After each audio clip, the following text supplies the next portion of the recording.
Shalom semuanya. Hari ini saya kita mau ngajak kita sama-sama untuk continuing our journey ya. Mungkin kalau yang belum lama ini datang atau mungkin dalam beberapa minggu kemarin mungkin sempat hadir di tempat ini, kita sekarang lagi masuk dalam satu tema bulanan, udah di tengah-tengah bahkan udah di penghujung ya, udah masuk mau bulan tema berikutnya dari Rock International Ministry. Kita temanya adalah Boldness for the King.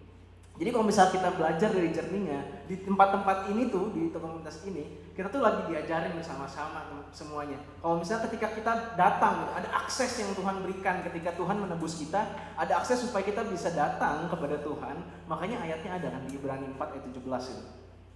Ada Ibrani 4 ayat 17, di mana kita bisa bilang mari kita datang kepada tahta kasih karunia gitu.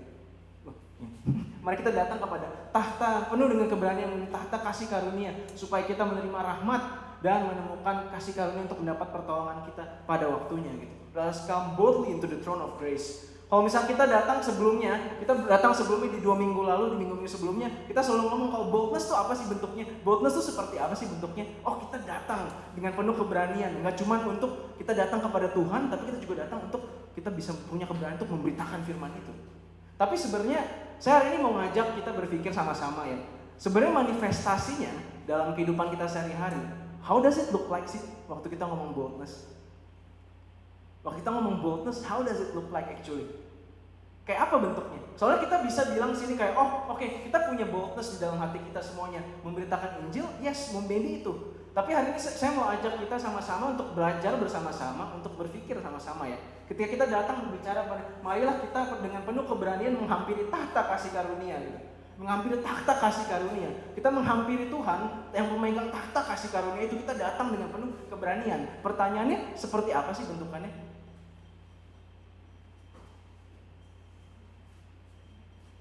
Hari ini saya mau ngajak kita sama-sama merenungkan ada satu kata yang mungkin hari-hari ini saya merasa kalau dari tim di sini mungkin ada yang lagi berpuasa ya, sama-sama kita berdoa berpuasa ya.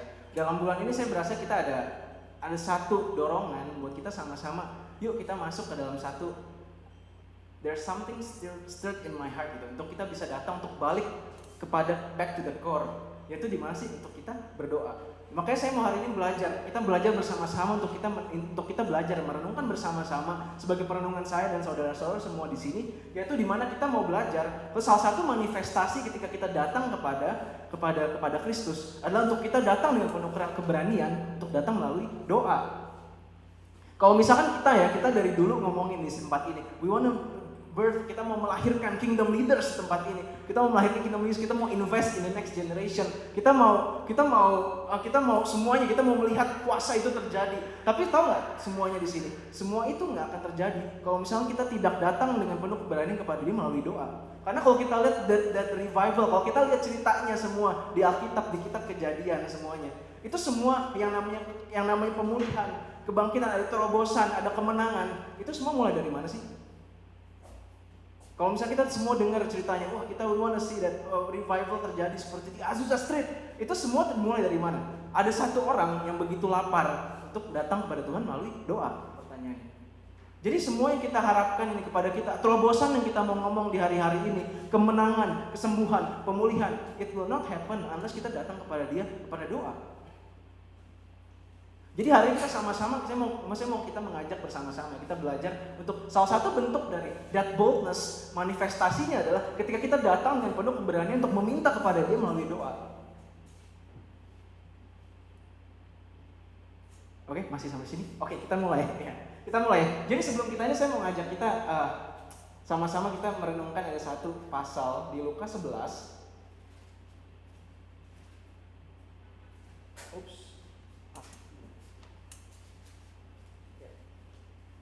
Kita sama-sama buka di Lukas 11 ya. Kita mulai dari ayat 5 dan kita coba baca sampai ayat ke-13 lah kita. Oke? Siap? Bisa baca sama-sama dengan saya? Sama-sama? Oke? 1, 2, 3. Lalu katanya kepada mereka, jika seorang di antara kamu pada tengah malam pergi ke rumah seorang sahabatnya dan berkata kepadanya, saudara, pinjamkanlah kepadaku 3 roti, sebab seorang sahabatku yang sedang berada dalam perjalanan singgah ke rumahku dan aku tidak mempunyai apa-apa untuk dihidangkan kepadanya. Masakan ia yang di dalam rumah itu akan menjawab, jangan mengganggu aku, pintu sudah tertutup dan aku serta anak-anakku sudah tidur. Aku tidak dapat bangun dan memberikannya kepada saudara. Aku berkata kepadamu, sekalipun ia tidak mau bangun dan memberikan kepadanya, namun karena orang itu adalah sahabatnya, namun karena sikapnya yang tidak malu itu, ia akan bangun juga dan memberikan kepadanya apa yang diperlukannya. Oleh karena itu, aku berkata kepadamu, mintalah maka akan diberikan kepadamu, carilah maka kamu akan mendapat, ketoklah maka pintu akan dibukakan bagimu. Karena setiap orang yang meminta menerima, setiap orang yang mencari mendapat, setiap orang yang mengetok baginya pintu dibukakan. Bapa manakah di antara kamu jika anaknya minta ikan daripadanya dan akan memberikan ular kepada anaknya itu ganti ikan? Atau jika ia minta telur akan memberikan kepadanya kalajengking? Jadi jika kamu yang jahat tahu memberi pemberian yang baik kepada anak-anakmu, apalagi Bapamu yang di sorga, ia akan memberikan Roh Kudus kepada mereka yang minta kepadanya. Yuk kita baca ayat 8 sekali lagi. Aku berkata kepadamu, sekalipun ia tidak mau bangun dan memberikan kepadanya, karena orang itu adalah sahabatnya. Namun karena sikapnya yang tidak malu itu, catat tidak malu itu, ia akan bangun juga dan memberikan kepadanya apa yang diperlukannya. Saudara-saudara, mungkin saya share sedikit ya cerita. Kalau misalkan hari-hari ini saya lagi dalam fase yang lumayan unik gitu dalam kehidupan kerja saya. Karena kebetulan ketika masa zaman pandemi, work from home 2 tahun, kayaknya baru balik ke kantor tuh baru sekali gitu selama 2 tahun. Baru masuk kantor sekali, itu pun juga ya nggak lama masuk ada work from home lagi karena sebulan cuma beberapa hari aja. Dan saya menemukan ada satu keunikan yang saya benar-benar saya sangat cherish kali ini, bahkan saya akan bakal ingat terus jadi memori saya sampai saya tua pasti nanti. Yaitu dimana ketika saya di masa pandemi ada diberkati dapat anak satu, sekarang masih 1,5 tahun dan masuk season yang lumayan unik gitu. Anaknya udah mulai bisa jalan lari-lari.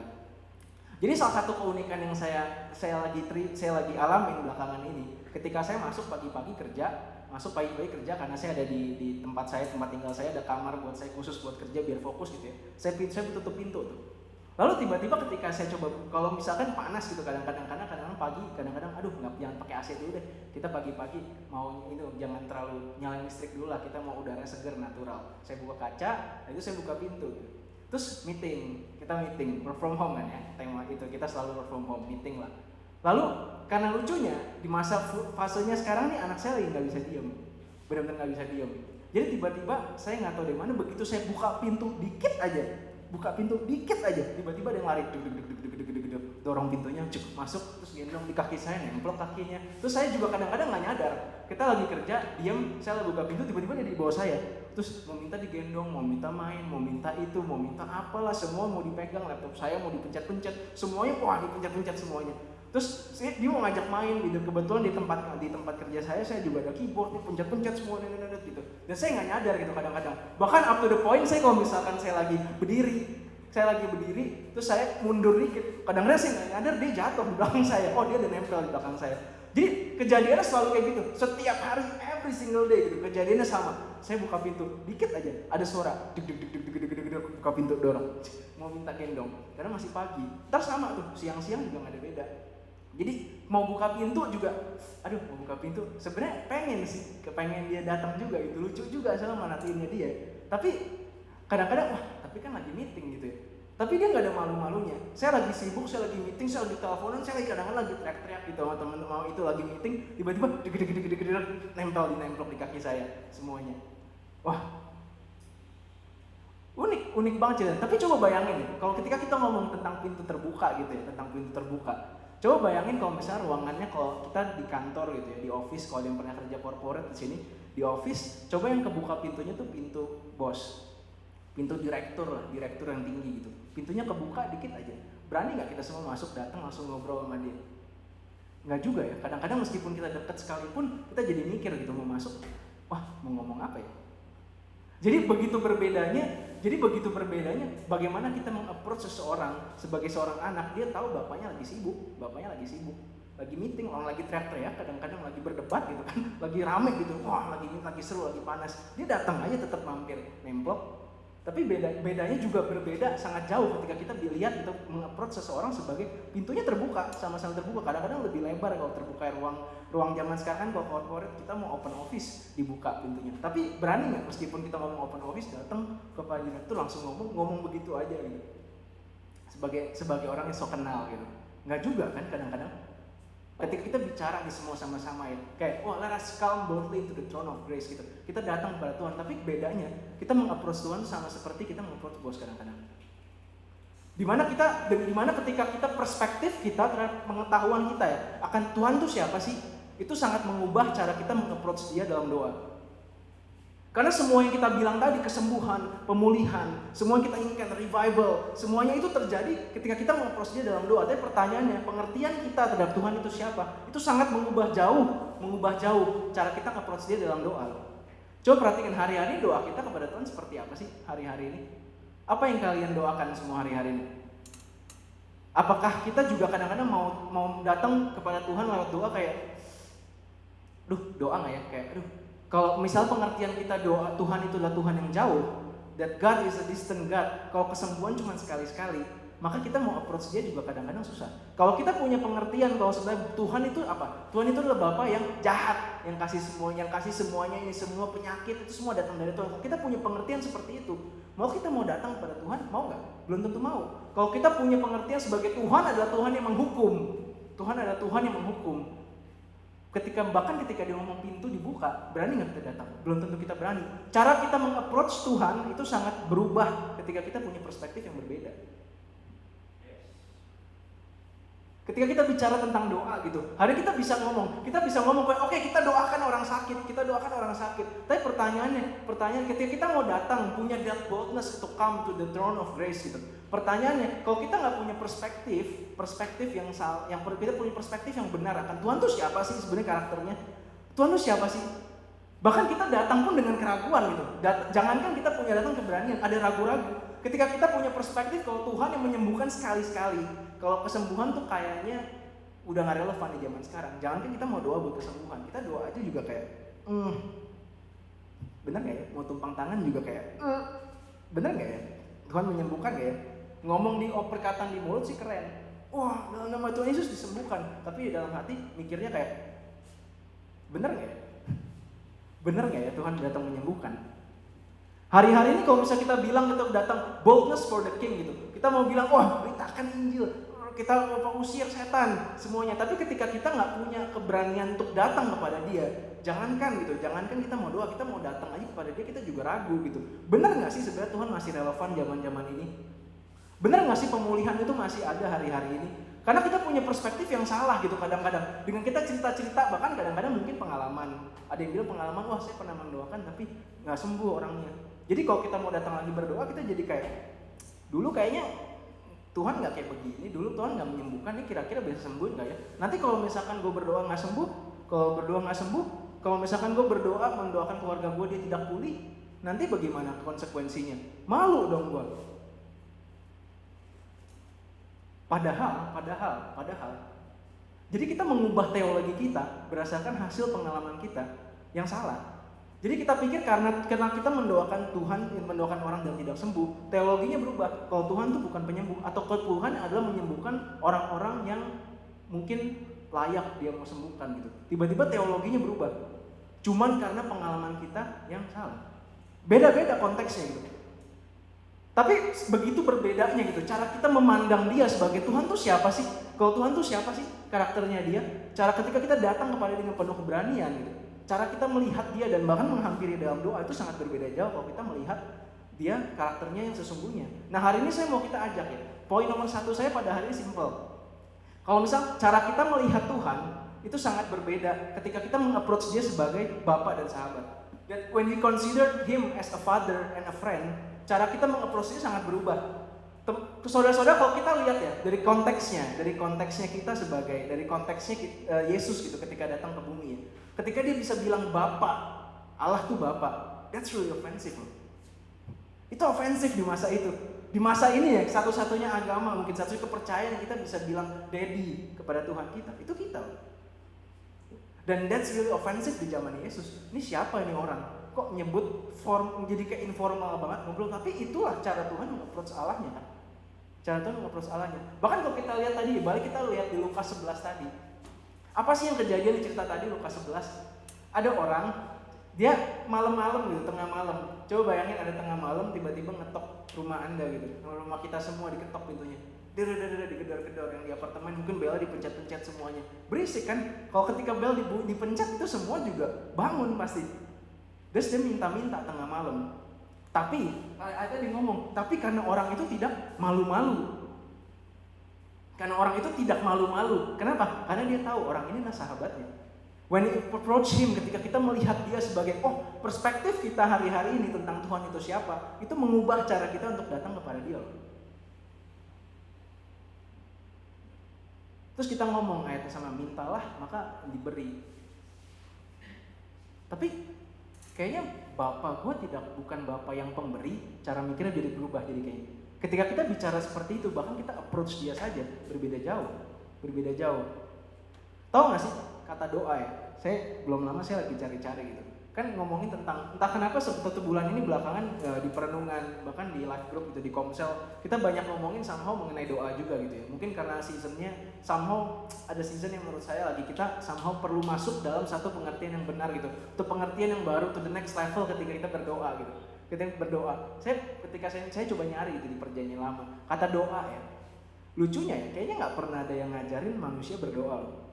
Kayak di Alkitab, kalau kita lihat dari kitab Kejadian gitu, nggak pernah ada yang ngajarin ketika kamu berdoa, lipatlah tangan, tutuplah mata, lalu berdoa. Itu dapat dari mana?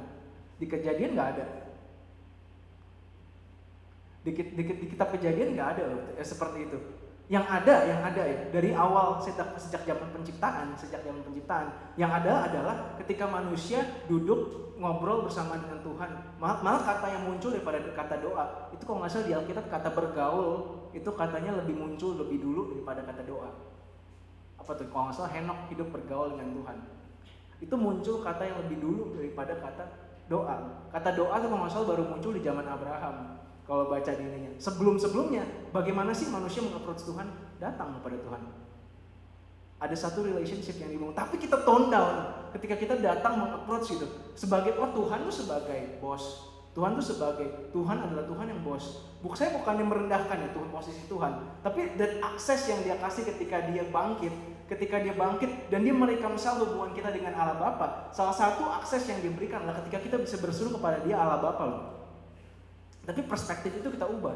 Jadi kita tone down yang namanya doa hari-hari ini, berubah menjadi suatu ritual. Makanya ada yang suka ngomong kayak gini, hati saya bukan pelayanan pendoa. Hati saya bukan di berdoa. Benar nggak pernyataan seperti itu?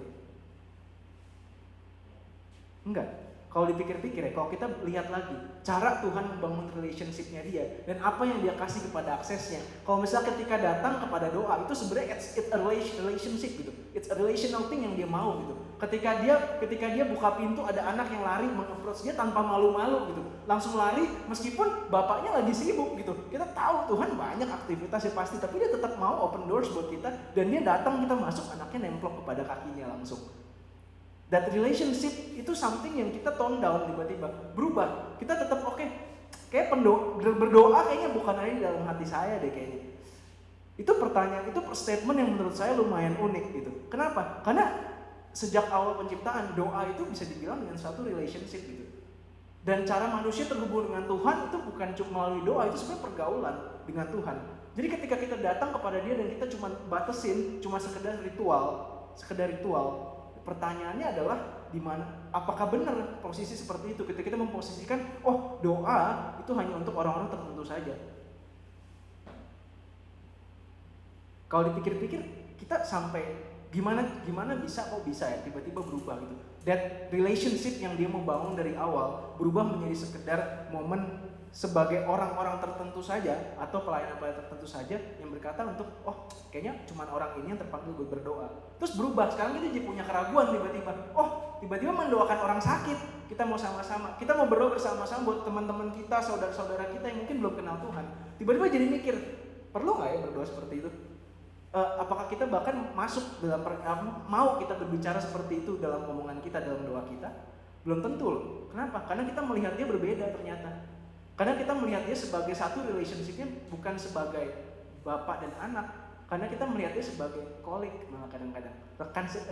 Kolik dalam artian bos gitu. Kayak I will approach him only if I need to, atau kalau memang saya dipanggil, atau kalau memang benar-benar kepepet, ya udah saya minta bantuan bos, tolongin dong bos dijepit nih sama sebelah. Dan kita melihat dia berbeda. Jadi perspektif kita terhadap Tuhan itu siapa, itu mengubah cara kita datang kepada dia. Tahu nggak? Paulus ya, kalau kita buka di 1 Timotius 2 ayat 1. 1 Timotius 2 ayat 1. Paulus berkasih nasihat kepada Timotius. Dia ngomong kayak begini. Pertama-tama, aku menasihatkan naikkanlah permohonan, doa syafaat, ucapan syukur untuk semua orang gitu. Dia ngomong apa? First of all gitu. I urge, ada bahasa Inggrisnya tuh prayers, supplications, intercession kepada semua orang-orang kudus gitu. Paulus tuh ngomong pertama-tama dia ngomong. Tapi lucunya ya, doa kita jadikan terakhir-akhir, bukan pertama-tama. Paulus bilang kayak doa should be the first thing that you should do gitu. Apapun yang kalian lakukan, apapun yang kita lakukan, itu semua mulai dari doa ya. Kita bukan datang dengan nggak cuman ketika kita bilang datang, oh kita punya visi, kita mau menjangkau generasi grup, aku punya visi untuk anakku, supaya aku pengen supaya anakku besar, supaya tapi kita tidak datang meminta itu, tidak approach Tuhan dengan doa. Kita minta itu di terakhir ketika kepepet. Ketika wah situasi sudah sudah urgent nih, kritis gitu, baru kita datang kepada dia. Kalau misalkan posisi kalian semua sebagai bapak di sini, terus kita punya anak yang baru datang di akhir-akhir aja gitu, di akhir-akhir gitu, perasaannya gimana sih? Sedih lah kalau kayak gitu.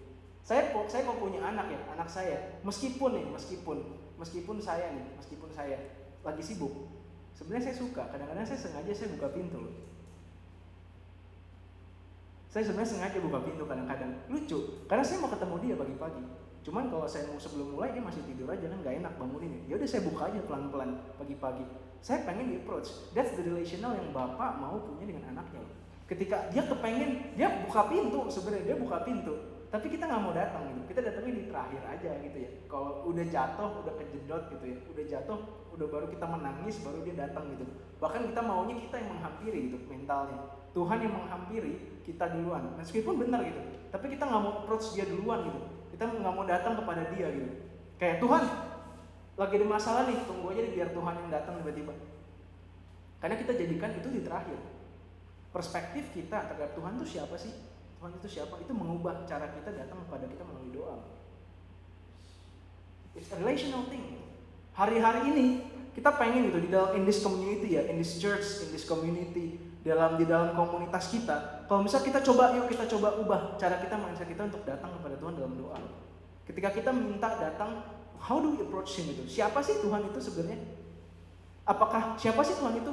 Apakah benar gitu dia itu Bapa? Karena Bapa itu provider loh. Ketika kita bilang kalau Bapa dia tuh karakter Tuhan yang he wants to give gitu sebenarnya. He wants to give. Tapi kadang-kadang kita mengubah gitu jadi kayaknya enggak kayak gitu nih. Wah, prosperity gospel. Enggak salah loh sebenarnya kalau kita ngomong Tuhan itu mau memberi. Memang karakter dia sebagai Bapa dia sebenarnya mau to give. Tapi kita aja nggak minta kadang-kadang untuk datang untuk malu. Kita nggak mau untuk datang kepada itu. Tapi sebelum kita stop di sini dari semuanya, oke, I will ask anything. Kita minta karena katanya diminta pasti dikasih. Tapi sebelumnya ketika kita sampai di sini ya, kadang-kadang orang percaya di sini udah tahu lah, kayak wah ini something gue udah tahu.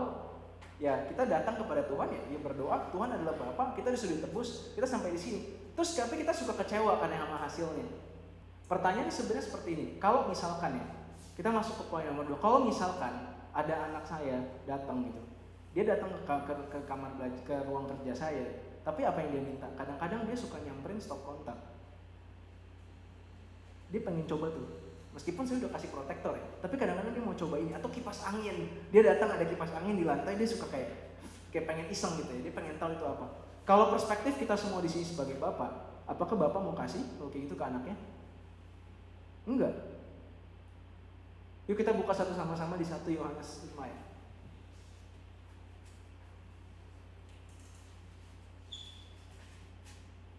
Ayat 14. Dan inilah keberanian percaya kita kepadanya. This is the confidence gitu. Kalau bahwa ia mengabulkan doa kita jikalau kita meminta sesuatu kepadanya menurut kehendaknya. Dan jikalau kita tahu bahwa ia mengabulkan apa saja yang kita minta, maka kita juga tahu bahwa kita telah memperoleh segala sesuatu yang telah kita minta kepadanya gitu. Jadi ketika kita ngomong mintalah gitu, it should be paired dengan satu hal yang kita kadang-kadang kelupaan gitu. Apakah yang kita minta itu sesuai dengan kehendak Bapa?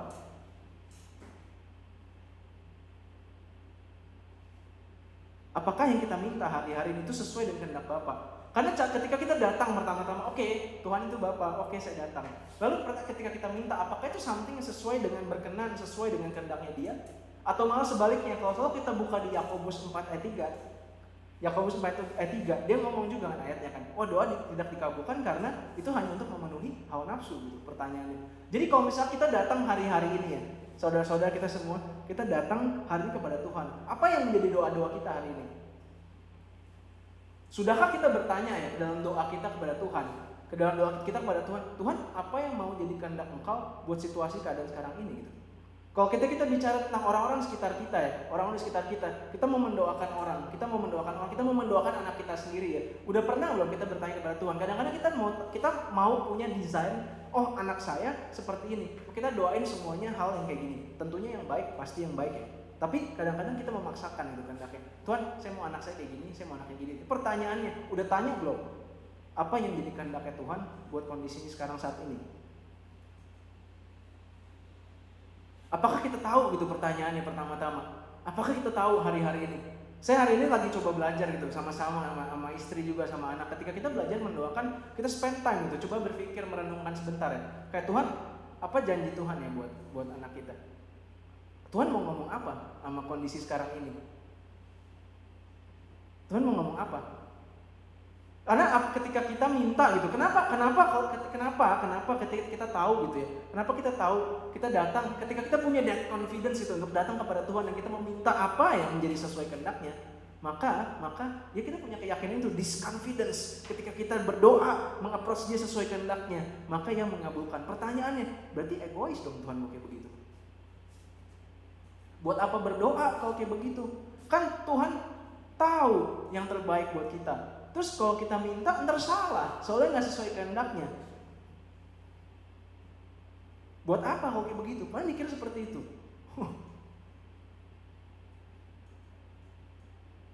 Jawabannya kalau kita lihat itu semua it comes back to the pattern in the Bible gitu. Kepada seluruh dari sejak awal penciptaan gitu. Kalau dipikir-pikir, apakah Tuhan butuh Adam untuk namain binatang? Tidak jawabannya. Apakah Tuhan butuh Abraham gitu? Abraham untuk jalan ke tanah Kanaan gitu. Atau dia butuh Musa untuk buka jalan gitu ya, untuk kepada orang Israel di Mesir untuk bawa dia ke tanah perjanjian? Tuhan sebenarnya butuh nggak sih? Sebenarnya ya, Tuhan tuh tanpa dia juga mampu gitu.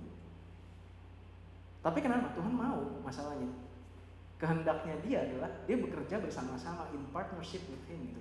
Jadi ketika kita ditebus gitu, kita udah bicara tuh dari awal tahun ya, kita bicara tentang that salvation gitu yang kita kasih, kita beroleh akses gitu menuju dia, akses berdasarkan kuasa-kuasanya juga gitu ya, kuasanya juga. Tapi semua itu dia mau berikan itu semua, it's already in our hand gitu sebenarnya, it's already in our hand, dan dia mau gitu. Dan dia sejak awal mula, dia patternnya Tuhan adalah dia ingin bekerja bersama-sama dengan penciptaannya. Jadi yang dia bukannya dia nggak butuh kita, tapi dia mau untuk kita datang bersama-sama, untuk bekerja bersama dengan dia. Oleh karena itu, that's because this is a relationship process gitu. At the end of the day, ketika kita berdoa, yang dia mau apa sih? Dia mau kita untuk belajar melainkan, untuk tahu apa sih isi hatinya Bapa dalam hidup kita hari-hari ini. It's a relation. Makanya ayatnya ketika kita ngomong tadi, mintalah, carilah, ketuklah ya. Itu nggak cuma ngomong sekali loh. Itu dia sama sekali nggak ngomong. Saudara kita nggak ngomong cuma berdoa sekali selesai. It's a process. Ketika kita minta, kita cari, kita ketuk. Itu nggak ngomongin cuma satu tindakan, itu berkali-kali. Itu ketekunan gitu. Itu butuh ketekunan untuk kita datang kepada Tuhan untuk cari tahu gitu sebenarnya. Apa sih yang kita mau doakan hari ini? Apakah sesuai dengan kehendak Tuhan hari-hari ini? Karena ketika kita berdoa gitu, bagi dia, Efesus 3 ayat 20, yang dapat melakukan jauh lebih besar daripada apa yang kita doakan, apa yang kita pikirkan. Tapi ayat berikutnya setelah itu apa? Kita sering kutip itu kan, wah dia dapat melakukan jauh lebih besar daripada apa yang kita lakukan dan apa kita pikirkan dan kita doakan. Tapi selanjutnya kalimatnya ngomong apa sih? Seperti yang kuasa bekerja melalui kita kan. Efesus 3 ayat 20. Dia sanggup gitu melebihi apa yang kita pikirkan, apa yang kita doakan hari-hari ini. Tapi dia mau supaya kuasa itu bekerja gitu melalui kita. Dia nggak mau cuma bekerja sendiri, dia sanggup untuk bekerja sendiri, sanggup, tapi dia decide untuk kita anak-anaknya datang approach dia untuk meminta. Pertanyaannya terakhir sekarang kayak gini, tapi tahu dari mana kita punya kehendak Tuhan? How do we know saat ini apa yang kita doakan hari-hari itu sesuai dengan kehendak Tuhan? Itu berarti hanya untuk pendeta-pendeta yang kelas atas aja yang bisa mendengar suara audible yang kayak yang ngomong Tuhan berkata A B C D F G seperti itu. Berarti saya nggak juga dong. Saya kayak nggak bisa deh kayak begitu. Karena kehendak Tuhan saya nggak tahu apa kayaknya. Which bring us to the next point actually. Di poin ketiga, nomor 1 kita tadi bicara tentang apa sih? Cara kita meng-approach siapa sih Tuhan dalam hidup kita. Itu mengubah cara kita berdoa. Dan that revelation kalau dia adalah Bapa dan kita adalah anak, itu membuat kita datang punya dengan keberanian. Ketika kita meminta dengan penuh keberanian dan sesuai dengan kehendak the Father, kehendak Bapa, maka kita yakin that confidence itu ada. Kalau misalnya Tuhan pasti mengabulkan. Pertanyaannya adalah bagaimana caranya supaya kita tahu apa sih kehendak Bapa dalam hidup kita hari-hari ini.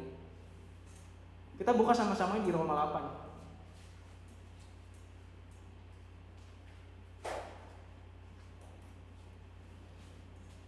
Roma 8 sebenarnya nggak seru kalau dipotong-potong gitu ya. Mungkin nanti di rumah baca sendiri semua Roma 8. Actually itu dari awal sampai akhir itu kalau di Alkitab saya di stabilo semua di Roma 8. Nggak ada yang putih warnanya. Semuanya di stabilo karena sepertinya ini isinya daging gitu semuanya. Semua makanan berat dan luar biasa gitu semuanya. Bahkan ini Alkitab turun-temurun dari zaman oma saya udah stabilonya udah penuh gitu dari awal. Jadi saya nggak perlu stabilon lagi, dari awal tuh udah dicelupin kitab Roma 8 itu. Kalau misalnya kita buka ya, semua ini ngomong perikopnya tentang hidup oleh roh gitu. Kalau kita baca konteksnya, kita ngomong kalau misalkan demikian sekarang tidak ada penghukuman bagi mereka yang dalam Kristus. Roh yang memberi hidup telah memerdekakan kamu dalam Kristus dari hukum dosa. Jadi lagi ngomong ketika kita ditebus, roh itu di dalam kita bukan kedagingan. Makanya perikopnya ngomong hidup oleh roh gitu ngomong kalimatnya. Nah, kita coba baca ya sama-sama ya. Di ayat 14 gitu. Semua orang yang dipimpin roh Allah adalah anak Allah gitu. Coba kita mulai lagi ya, baca lagi ya. Sama-sama ya. 1, 2, 3. Semua orang yang dipimpin roh Allah adalah anak Allah. Kalau misalnya kita lanjut, sebab kamu tidak menerima roh perbudakan yang membuat kamu menjadi takut lagi, tetapi kamu telah menerima roh yang menjadikan kamu anak Allah. Oleh roh itu kita berseru, ya Aba, ya Bapa. Lanjut. Roh itu bersaksi bersama-sama dengan roh kita bahwa kita adalah anak-anak Allah. Dan jika kita adalah anak, maka kita juga adalah ahli waris. Maksudnya orang-orang yang berhak menerima janji-janji Allah yang akan menerimanya bersama-sama dengan Kristus. Yaitu jika kita menderita bersama-sama dengan Dia supaya kita juga dipermuliakan bersama-sama dengan Dia. Kita loncat di ayat 24 gitu ya. Ini perikopnya sekarang pengharapan anak-anak Allah itu. Sebab kita diselamatkan dalam pengharapan, tetapi pengharapan yang dilihat bukan pengharapan lagi. Tapi bagaimanakah orang mengharapkan apa yang dilihatnya? Ayat 25. Tetapi jika kita mengharapkan apa yang tidak kita lihat, kita menantikannya dengan tekun. Nah, ayat 26. Catat ya. Demikian juga roh membantu kita dalam kelemahan kita. Sebab kita tidak tahu bagaimana sebenarnya kita harus berdoa.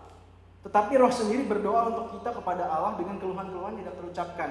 Dan Allah yang menyelidiki hati nurani mengetahui maksud roh itu. Yaitu bahwa ia itu siapa? Roh. Sesuai dengan kehendak Allah. Berdoa untuk orang-orang kudus. Jadi pertanyaan kalau kita bilang tadi kita udah establish ya that prayer is a relationship thing gitu. That's the first thing yang kita mau kejar di hari-hari ini. Kalau misalnya semua yang kita mau lihat revival in our days, semua yang kita kesembuhan, kuasa, kemenangan, pemulihan, orang-orang berbagi itu semua start from the place of prayer gitu. Itu first thing gitu yang Paulus bilang kepada Timotius gitu. First, pertama-tama. Lalu ketika kita meng-approach dia sebagai anak, kita punya keberanian gitu. Kita tahu dia adalah Bapa. Dia adalah Bapa. Dan ketika kita meminta sesuai kehendaknya, maka kita tahu punya keyakinan kalau misalkan Bapa akan memberikan yang terbaik, bahkan jauh lebih baik daripada apa yang kita minta. Ketika kita meminta sesuai dengan kehendaknya. Lalu apa sih yang menjadi kehendaknya? Caranya seperti apa? Pertanyaannya adalah seperti ini. Jawabannya seperti ini. Dan Allah yang memiliki hati nurani mengetahui maksud roh itu gitu. Bahwa ia sesuai dengan kehendak Allah berdoa untuk orang-orang kudus gitu. Dan roh itu, dan dia tahu gitu. Roh itu punya perfect alignment dengan kehendaknya Bapa. Roh itu punya perfect alignment dengan kehendaknya Bapa. Jadi pertanyaannya, jawabannya sekarang adalah ketika kita pengen tahu bagaimana caranya supaya kita hari-hari untuk tahu kehendak Tuhan, yaitu belajar untuk hidup melalui dipimpin oleh roh. Pertanyaannya, kenapa? Karena roh itu yang berdoa. Kita kadang-kadang nggak tahu berdoa apa, tapi roh itu berdoa untuk kita. Wah, ngawang banget lo Sel. Sekarang manusia lagi di langit, tidak membumi gitu. Tidak membumi. Lagi di awan-awan, kita ngomongin tentang something roh gitu. Wah, jauh di atas sana. Tapi ya sebenarnya kalau kita pikir-pikir, kalau kita bilang tadi baca lagi di ayat di roh itu, bagaimana sih hidup melalui roh itu gitu? Hidup dipimpin oleh roh gitu. Apa? Bukti konkretnya apa sih kita hidup dipimpin oleh roh gitu? Bukti konkretnya adalah seperti ini teman-teman. Ketika kita menghilangkan kedagingan kita kehilangan kedagingan kita, dan kita belajar untuk hidup kita, belajar untuk mengetahui apa maksudnya kehendak Tuhan. Karena roh itu apa sih?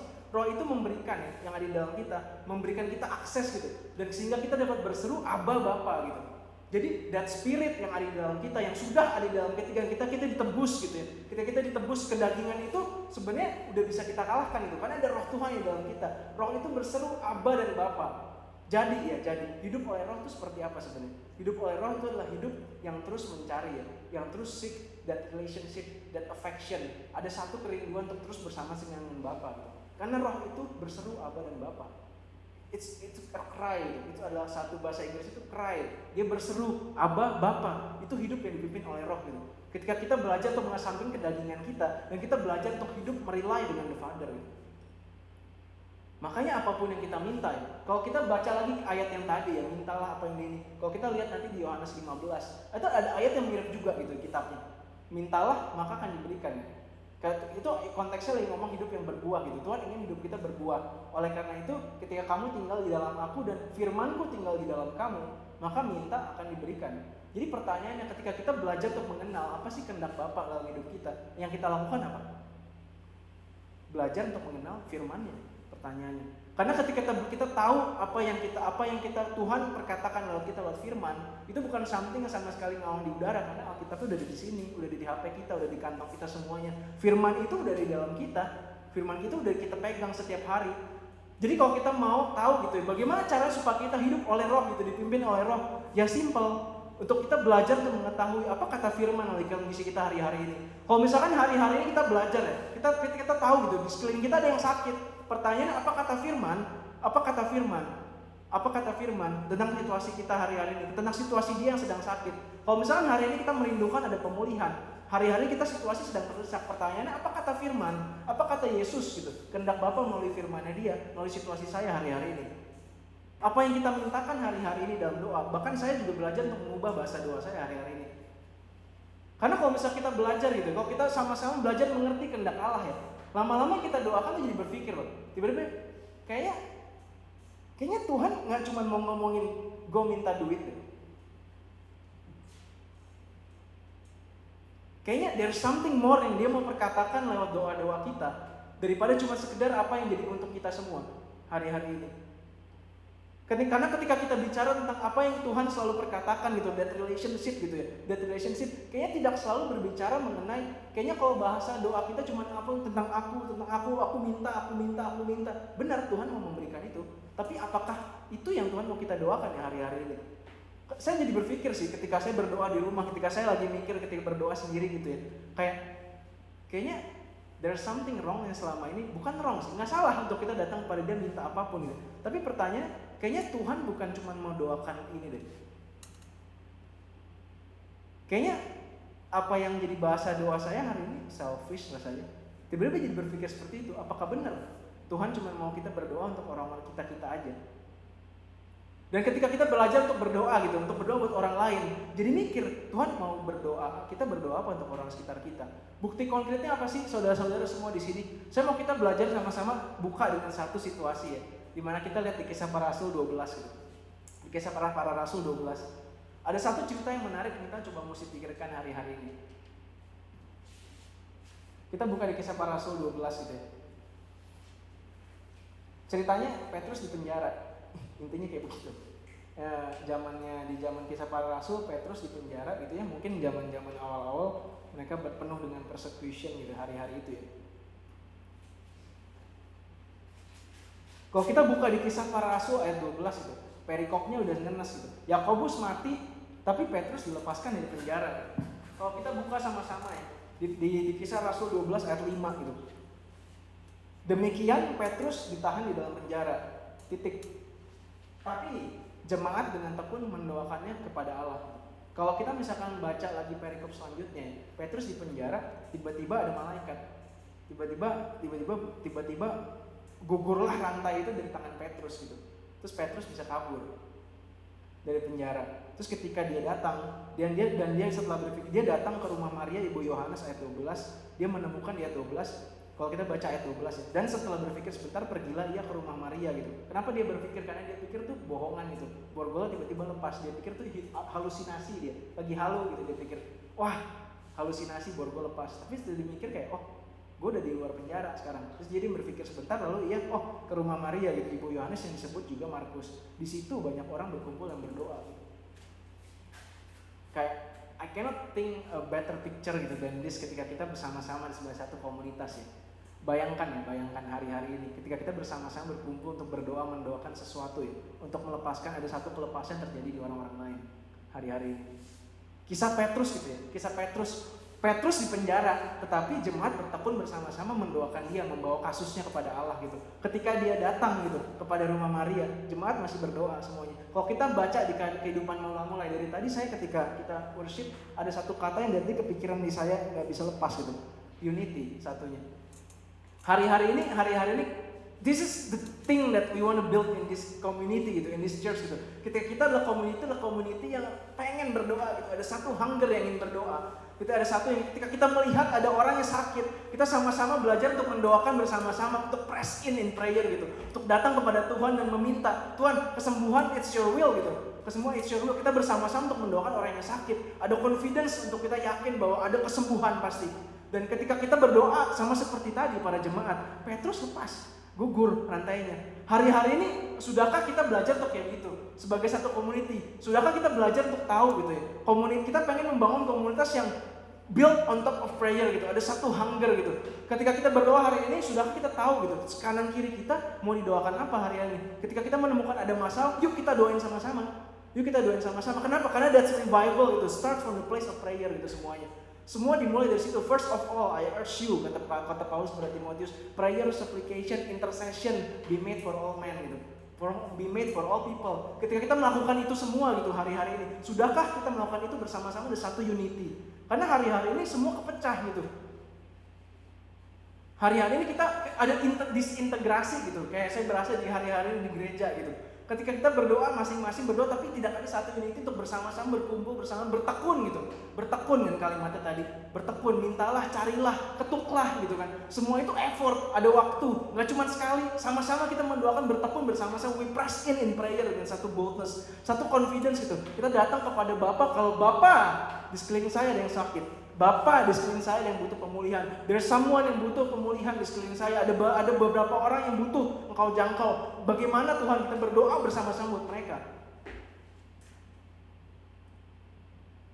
Ada satu keyakinan gitu, kita datang kepada itu. That's the prayer of the bold gitu. Ketika kita datang kepada Tuhan, kita belajar untuk mengetahui apa sih yang ada tuh keinginan Tuhan buat sekeliling kita gitu.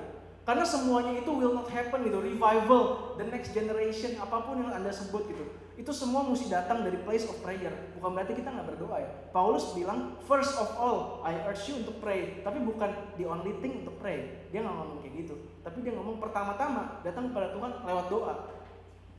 Kenapa? Karena ada puasa. Hari-hari kita suka berpikir doa, puasa, doa ada puasa, masa sih gitu.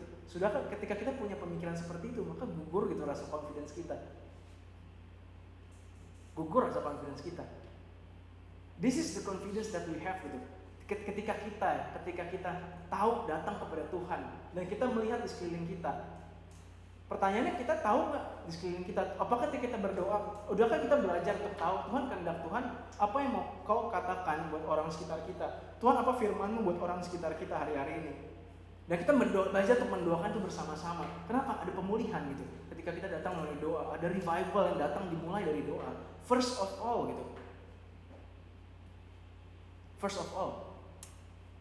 Mungkin musik bisa bantu ini. Saya nggak mau kita spend waktu terlalu lama ya. Coba saya mau ajak kita berpikir, berdoa bersama-sama. Let's come into the throne of grace gitu. Kita pikirkan lagi gitu. Kayak kalimat itu, come boldly into the throne of grace gitu, dengan satu keyakinan bahwa Tuhan akan datang untuk menjawab gitu. Siapa dia gitu? Siapa dia hari-hari di dalam hati kita? Sudahkah kita hari ini belajar untuk tahu apa sih kehendak Tuhan buat sekitar kita hari-hari ini? Sudahkah kita tahu gitu? This is the community that we want to build on the foundation of prayer gitu, on the foundation of relationship, that passion, that hunger untuk kita berdoa sama Tuhan gitu. Ketika kita tahu ada orang yang kesusahan, kita datang bersama-sama, kita mendoakan di sini, press together in prayer gitu, berdoa bersama-sama. Tapi unity itu harus ada gitu, kesatuan hati, unity. Kalau kita baca di jemaat mula-mula itu semua kalimat itu sering muncul gitu, bertekun, bersatu, bertekun, berdoa, bertekun bersama-sama. We want to see that revival terjadi, we want to see that freedom terjadi gitu. Seperti Petrus yang ketika kita bersama-sama berdoa gitu, jemaat berdoa untuk Petrus bersama-sama build their case for God gitu, untuk build their case kepada Tuhan, maka terjadi kelepasan. Jadi belenggu yang dilepaskan. Dan ketika Petrus itu datang, jemaat masih berdoa, bertekun bersama-sama. Tapi hari-hari ini apa sih yang kita doakan hari-hari ini? Ketika kita belajar untuk berdoa ya buat anak-anak kita, anak cucu kita, untuk anak saudara kita, sudahkah kita belajar untuk mikir, Tuhan apa yang mau kami doakan buat dia? Sudahkah kita bahkan untuk datang lagi, untuk berani datang kepada Tuhan untuk mendoakan dia lagi gitu? Mungkin hari-hari ini kita kecewa karena Tuhan kita pernah mendoakan tapi belum kejadian, nggak ada kejadian. Mungkin hari-hari ini, dan kita we build that theology gitu, on top of that gitu. Kayak kita berpikir doktrin kayak maybe itu cuma terjadi apa yang di Alkitab. Mungkin hari-hari kita tahu ada saudara kita, ada keluarga kita, there's always that gitu. Pertempuran itu, setiap keluarga pasti ada lah pertempuran pergumulannya masing-masing. Tapi kita udah pernah kecewa, kita mendoakan itu kayak kecewa gitu hari-hari ini. Tapi hari ini saya mau ngajak untuk ayo balik gitu, ayo kita balik gitu. Let us come boldly to the throne of grace. Bukan berarti apa yang kita alami sekarang ini menunjukkan kalau Tuhan itu tidak mampu hari-hari ini. Saudara-saudara kita sekarang ini kita tahu ada beberapa kita sama-sama berdoa untuk orang yang sakit sehari-hari ini. Jangan nyerah gitu. Jangan nyerah. Kenapa sih? Karena ayatnya tadi kan bilang kan, ketika kita datang tanpa malu-malu untuk datang gitu, dia tetap buka pintu gitu. Dan kita datang untuk belajar untuk hidup dipimpin oleh Roh gitu. Dia Tuhan bilang ketika belajar hidup dipimpin oleh Roh, dia belajar untuk kita mengalign hidup kita dengan kasihnya Bapa kan. Makanya ketika ayat tadi ngomong mintalah, Bapa mana sih yang nggak mau kasih anaknya? Ketika anaknya minta telur dikasih kalajengking, maka di ayat tadi dibilang kan, oleh karena itu kalau kita meminta Roh Kudus, maka dia akan memberikan kepada kita. Kenapa? Karena that spirit yang ada di dalam kita itu punya satu, the perfect alignment in the heart of the Father. Karena ada Roh Kudus yang ada di dalam kita. Ketika kita tahu, ketika kita meminta kepada Dia dalam Roh, kita berseru ya Aba ya Bapa gitu. Kita tahu untuk belajar mengetahui apa sih kehendak Bapa buat kita hari-hari ini. Kita datang kepada Dia dengan penuh confidence kalau Tuhan masih bisa menjangkau, kalau that is real gitu, masih relevan gitu hari-hari ini. Ketika kita bicara something, ngomong mujizat, supernatural, that's the natural living of Christians harusnya. Bukan jadi hal-hal yang luar biasa, yang extraordinary. Harusnya itu yang kita lihat dalam kehidupan kita sehari-hari. Itu normal living of Christian ketika kita melihat ada kesembuhan, ada pemulihan. That's the normal living of Christians. Dan itu dimulai dari mana? Dimulai dari doa. Dari orang-orang yang bertekun bersama-sama, berkumpul bersama-sama untuk berdoa.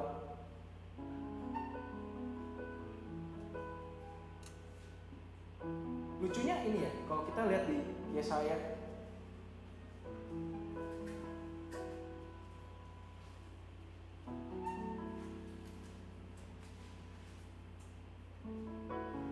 Yesaya 59 ayat 16 itu.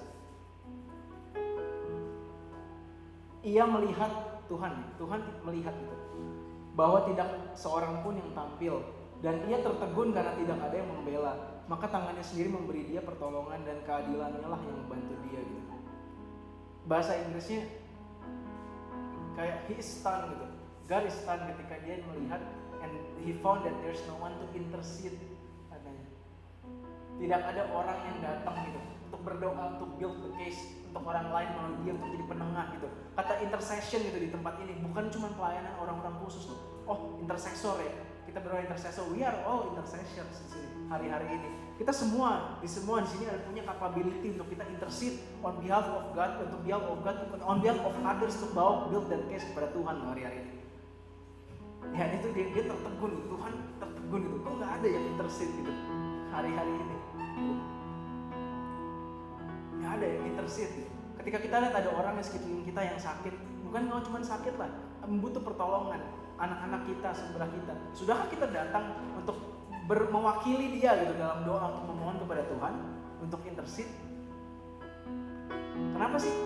Karena kalau kita lihat di Yesaya, this is something that we have that access gitu. Di Yesaya, saya dulu kepikiran Yesaya 64 gitu. Tidak ada telinga yang mendengar, ayat 4, tidak ada telinga yang mendengar, tidak ada mata yang melihat seorang Allah yang bertindak bagi orang menanti-nantikan dia gitu. Ketika kita berseru gitu, dunia belum pernah melihat gitu, belum pernah menemukan di agama, di kepercayaan semua lah apapun itu. Tidak ada yang pernah melihat, mendengar kalau ada Allah ya, pencipta yang bertindak untuk orang, untuk kita debu itu kalau dibilang kita sebenarnya, untuk debu-debu yang meminta menantikan dia dalam doa. Tapi karena kita diangkat status sebagai anak, kita punya keberanian untuk meminta gitu.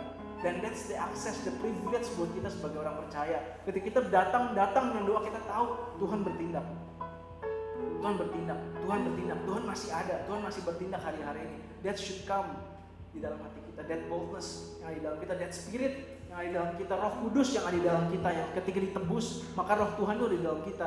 Itu adalah roh yang sama yang berseru kepada Bapa. Kita punya keberanian ketika kita minta. On behalf of others, kita minta ada pemulihan. Kita berdiri di tengah-tengah dan kita mewakili. Siapa sebut nama anak Anda, saudara kita berdiri mewakili dia untuk meminta kepada Tuhan untuk datang. Maka Tuhan hadir. Yuk kita sama-sama bangkit berdiri yuk. Tuhan, kami gak mau apa yang kami alami untuk kami mengubah pemikiran kami akan karakter Engkau Tuhan. Tuhan, kami masih tetap percaya kalau Kau adalah Allah penyembuh, Allah pemulih, Allah yang membawa kemenangan. Bahkan ketika kami belum tahu Tuhan apa yang sedang terjadi hari-hari ini, Tuhan, kami membawa itu ke build the case for you Tuhan. Untuk kami datang, come boldly in you. Saudara-saudara, mungkin yuk kita belajar sama-sama untuk kita coba spend waktu sebentar tanya Tuhan, apa yang mau Kau katakan, apa yang mau kami doakan buat orang di kanan kiri kami yang duduk di kanan kiri kami hari ini saat ini. Apa yang mau Kau katakan buat orang yang sekarang lagi duduk di kursi jemaat di hari ini, buat orang sekitar kami, buat anak-anak kami yang duduk di sekitar kami. Tuhan, apa yang mau Kau katakan buat mereka? Yuk kita belajar untuk build this culture, untuk kita belajar untuk mendoakan orang sekitar kita sama-sama. Ketika kita datang hari ini, nanti kita datang selesai dari ibadah ini, jangan stop sampai situ. Kita belajar untuk cari tahu apa yang bisa kita doakan orang-orang lain buat melalui kita. Karena bisa jadi, dan mungkin sangat mungkin dan sangat ingin, pasti Tuhan sangat ingin untuk bekerja melalui kita. Nah, pertanyaannya, sudahkah kita datang untuk come boldly to that throne of grace untuk meminta on behalf of others, untuk intercede gitu? Karena Yesus Allah sendiri dia tertegun gitu. Dia benar, wow, there's no one to intercede. Kenapa? Padahal dia bingung gitu. Karena because we are called to be his intercessors gitu. Kita semua di sini dipanggil untuk berdoa. That should be that natural living of Christians gitu. That should be the lifeblood of Christians. Bukan lifestyle, lifeblood. Kalau misal tanpa doa kita nggak bisa.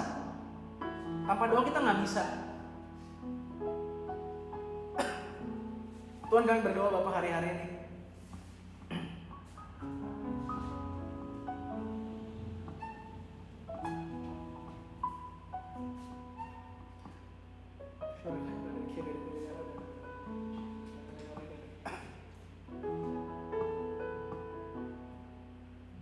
Yuk kita sama-sama belajar buat ini. Mungkin di kita semua ada yang tahu, ada yang sakit di kenalan kita, saudara, teman mungkin. Yuk kita sama-sama datang yuk dalam kepada Tuhan. Yuk let's pray for them.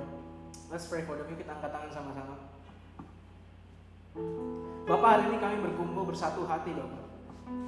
Kami percaya ketika Kau menebus kami, Kau angkat status kami menjadi anak Bapak. Dan we have that inheritance bahwa kami adalah ahli waris Bapak. Kami adalah pemilik, kami punya akses to that Bapak. Kami mau melihat Bapak ada healing, ada kesembuhan, dan kesembuhan itu masih relevan hari-hari ini Bapak. Kalau itu bukan cuma something yang kami baca atau mitos, tapi lo something yang real Bapak, yang kau mau lakukan melalui kami Bapak, untuk orang sekitar kami Bapak. Bapak, hari ini kami datang kepada Engkau dan kami membawa, sebut namanya dalam doa kalian, dan kita membawa dia dalam doa kami Bapak. Kami berdoa Bapak, kalau misalnya hari-hari ini Tuhan mereka sedang mengalami sakit penyakit Bapak, kami berdoa dan kami berkata dan kami yakin Bapak, kalau itu adalah kehendak-Mu untuk menyembuhkan Bapak, kalau there's your will Bapak untuk menyembuhkan mereka Bapak. Kami gak mau melihat apa yang sudah kami alami sebelum-sebelumnya. Kami percaya Bapak, kalau kesembuhan itu tetap masih ada Bapak. Kalau kesembuhan itu masih ada, oleh karena itu kami berdoa Bapak, buat mereka yang sakit di sekitar kami Bapak. Tuh kami percaya Bapak, ada kesembuhan yang muncul dari Tuhan dalam nama Yesus Kristus Tuhan. There's healing in the name of Jesus Christ. Buat teman-teman kami Tuhan, kami juga berdoa Bapak buat teman-teman kami. Mungkin hari-hari ini ada nama yang mungkin muncul di dalam hati kalian semua satu-satu. Untuk mereka hilang, mereka sudah anak yang terhilang semuanya. Mereka udah nggak tahu Yesus itu siapa, udah lupa. Mungkin anak kita sendiri, mungkin saudara kita, mungkin orang tua kita, siapapun itu. Yuk kita berdoa buat dia. Kita bersama-sama ketika kita berkumpul bersama-sama bersatu hati, bertekun sebagai satu komunitas, untuk berdoa. Untuk 2-3 orang berkumpul dan sepakat kalau Tuhan hadir dan akan bertindak. Kalau Allah adalah Allah yang bekerja ketika kita berdoa dan menanti-nantikan dia. Dan ketika kita berdoa, Tuhan kami berdoa buat mereka Tuhan. Kalau misalnya hari-hari Tuhan ada saudara kami Tuhan yang mungkin jauh daripada Engkau Tuhan, yang butuh pertolongan, mereka nggak tahu kalau mereka butuh pertolongan Tuhan. Kami berdoa buat mereka Tuhan. We pray in the name of Jesus Christ Bapak. Kalau mereka akan datang Tuhan, kalau Kau akan jamah mereka Bapak, Kau sentuh Bapak, akan ada pintu yang terbuka, ada celah buat kami untuk masuk, untuk bisa menjangkau mereka Bapak. Kami berdoa buat mereka Tuhan, untuk there's revival ada muncul di dalam hati mereka. Ada api-api kecil yang muncul Bapak dalam setiap mereka Tuhan, untuk mereka berbalik kepada Engkau Tuhan. Ada rasa lapar Bapak untuk datang kepada Engkau Tuhan. Tuhan, kalau misalkan hari-hari Tuhan, di hari-hari hati kami Bapak, kalau misalkan kami sudah mungkin padam Bapak, mungkin kami udah mulai penuh keraguan, mungkin kami mulai mempertanyakan, mungkin Tuhan udah gak bertindak melalui doa. Tuhan, pada hari Tuhan kami minta ampun Bapak. Sorry Bapak kalau ketika kami meragukan Engkau Tuhan. Kami minta ampun Bapak ketika kami mulai meragukan Engkau Tuhan. Ajar kami Bapak untuk bring back that confidence, untuk punya api itu kembali Bapak, untuk berdoa. Kalau Tuhan adalah Tuhan yang bertindak ketika kami berdoa Tuhan. Ajar kami untuk tahu apa kehendak-Mu Tuhan melalui doa-doa kami. Ajar kami untuk build that relation, untuk mengenal Engkau Tuhan, untuk mengenal penuh Engkau Bapak, untuk kami bisa tahu apa yang mau kami doakan, untuk line hati kami kepada Engkau Bapak. Ajar kami Bapak untuk bisa belajar untuk rely Bapak kepada Roh Bapak. Enggak melalui kehendak kami Tuhan, bukan melalui untuk melayani hawa nafsu kami Bapak, tapi kami belajar untuk mendoakan sesuai dengan apa yang Kau mau kami doakan Bapak. Makasih Tuhan, makasih Tuhan.